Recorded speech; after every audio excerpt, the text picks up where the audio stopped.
Assalamualaikum warahmatullahi wabarakatuh. Salam sejahtera bagi kita semua. Apa kabar pemirsa semua yang ada di rumah? Kembali lagi bersama saya dalam program e-learning. Hari ini saya akan menemani kalian untuk membagikan materi perkuliahan bersama saya. Sebelumnya, saya akan memperkenalkan diri saya terlebih dahulu. Nama saya adalah Ardana Yulisma, SSI, MSI.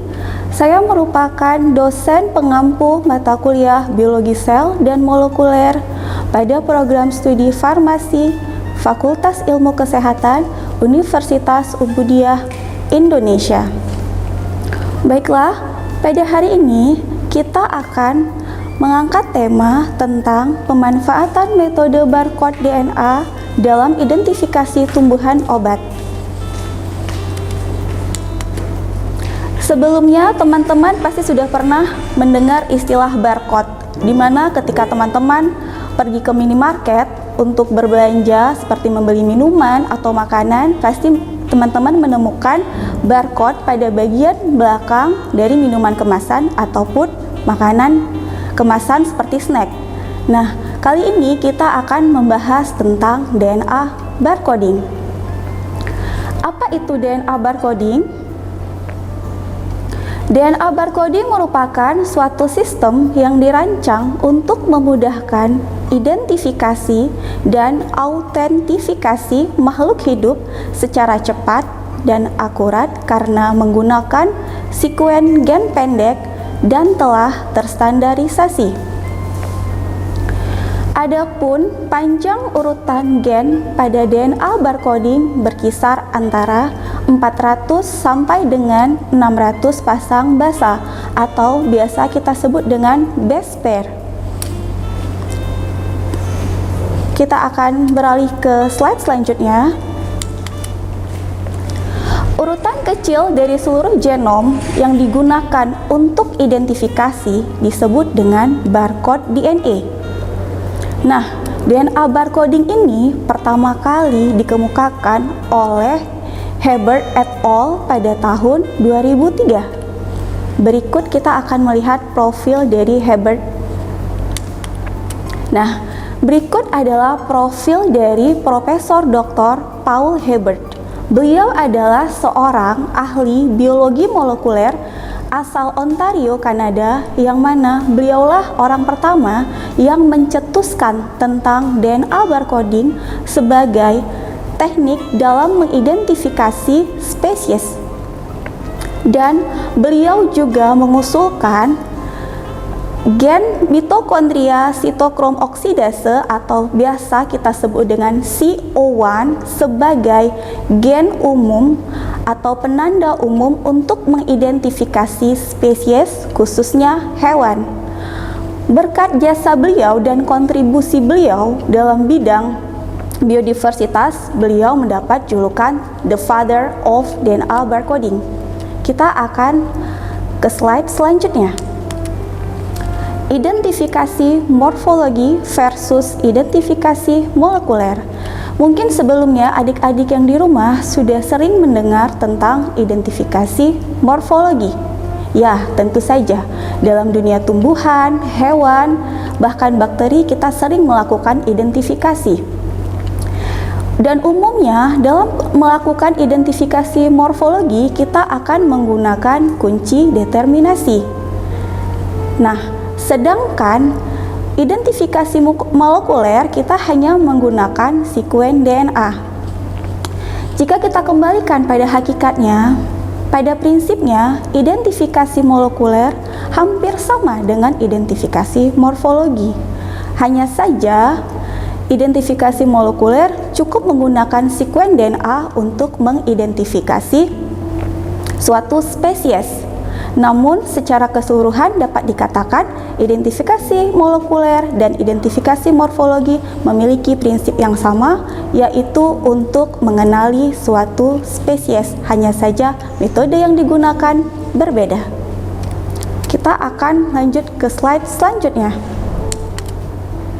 Mengapa kita harus mengidentifikasi secara molekuler?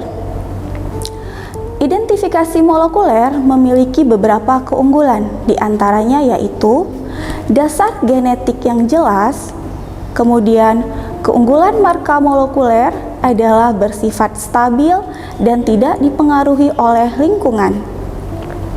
Kemudian, tetap bisa teridentifikasi meskipun sampel dalam kondisi rusak. Maksudnya, jikalau kalian menemukan sebuah sampel atau ingin melakukan identifikasi molekuler, kita katakanlah itu terhadap tumbuhan, dan tumbuhan yang kalian jadikan sampel itu tidak dalam bentuk lengkap, kalian tetap bisa menggunakan sampel tersebut untuk dilakukan identifikasi. Selanjutnya, keunggulan lain yaitu DNA dari spesimen fosil dapat juga digunakan. Kemudian, dapat dipercaya dan akurat. Lalu, identifikasi pada tahap immature masih dapat dilakukan. Lalu, prosesnya cepat dan tidak berpihak, dan masih banyak keunggulan lainnya.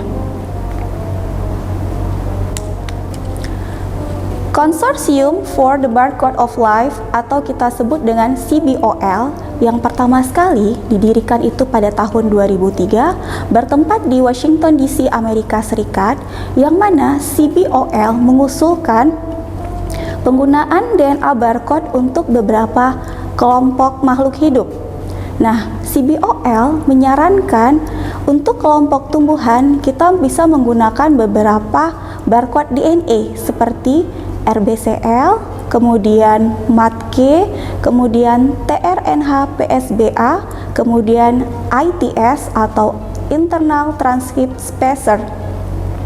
Adapun yang membedakan penanda molekuler ini adalah dari mana penanda molekuler ini berasal.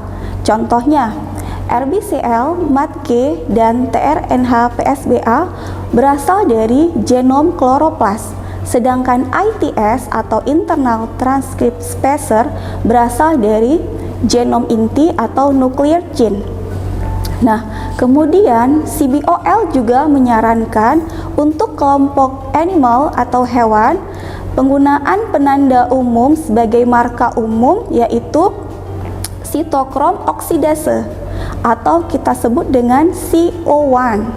Nah, kemudian CBOL juga menyarankan DNA barcode yang umum digunakan sebagai marka molekuler pada kelompok fungi atau jamur yaitu ITS, Internal Transcript Spacer. Kita lanjut ke slide selanjutnya. Penggunaan barcode DNA dalam identifikasi dan klasifikasi tumbuhan obat. Nah, DNA barcoding ini sendiri adalah sebuah teknologi identifikasi dan klasifikasi molekuler yang muncul dan telah diterapkan pada tanaman obat sejak tahun 2008. Jadi bisa kita katakan sekitar 13 tahun yang lalu. Nah, kemudian aplikasi DNA barcoding antara lain untuk mengidentifikasi berbagai organisme sampai pada tingkat spesies. Meningkatnya permintaan akan pengobatan herbal menyebabkan pentingnya menyediakan satu database yang berisi informasi tentang tumbuhan asli beserta potensi yang dimiliki oleh tumbuhan tersebut. Apakah dia memiliki potensi antibakterial atau antimikroba atau antioksidan dan sebagainya. Nah, database tersebut nantinya harus menyediakan barcode DNA untuk pengambilan data dan pencarian kesamaan. Kemudian, beberapa metode molekuler telah diterapkan untuk mengembangkan penanda marker atau kita sebut dengan marka yang membantu autentikasi dan identifikasi tanaman obat. Baiklah adik-adik yang di rumah, nanti kita akan lanjutkan lagi setelah pesan-pesan berikut ini.